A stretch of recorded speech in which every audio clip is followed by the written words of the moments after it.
Last వీడియోకి ఇది continuation. Finally ఇంకా కొండపైకి అయితే వచ్చేసాము. బస్ అనేది స్టార్ట్ అయ్యింది అండ్ మేము సడన్గా వెళ్దామని ఫిక్స్ అయ్యాం. సో దట్ ఇంకేమీ టికెట్స్ అన్నవి తీసుకోలేదు, ఇలా ఫ్రీ దర్శనంలోకి వెళ్ళిపోయాము.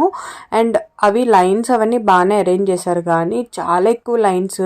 నాకు తెలిసి మేము ఒక 150 లైన్స్ నడిచుంటాము. అండ్ ఎక్కడికక్కడ అరేంజ్మెంట్స్, వాటర్ ఇవన్నీ ఫెసిలిటీస్ అవన్నీ బాగానే ఉన్నాయి. మేము కొండపైకి వెళ్ళేసరికి 6 అలా అయిపోయింది. ఇంకా వెళ్ళిన దగ్గర నుంచి కంటిన్యూస్గా లైన్లోనే వెళ్ళాం. క్రౌడ్ని అందరినీ ఒకసారి పంపించట్లేదు. అండ్ మార్నింగ్ ఒక ఇన్సిడెంట్ అయిందని విన్నాను, అందులో ఒక 8 మెంబర్స్ అలా చనిపోయారని చెప్పి విన్నా. ఆ ఇన్సిడెంట్ అవ్వకపోయిండుంటే చాలా బాగుండు అనిపించింది.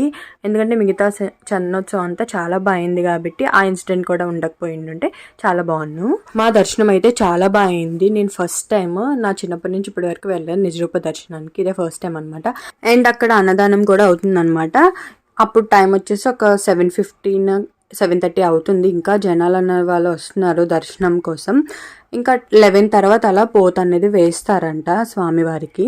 అండ్ దర్శనం అయితే చాలా బాగుంది. అప్పటికి కూడా క్రౌడ్ ఫుల్గా ఉన్నారు. మా దర్శనం అయితే అయిపోయింది. ఇంకా మేము కిందకు కూడా వచ్చేసాము. అండ్ మీరు చందనోత్సవంకి వచ్చి ఉంటే మీ దర్శనం ఎలా అయిందో కమెంట్ చేసేయండి.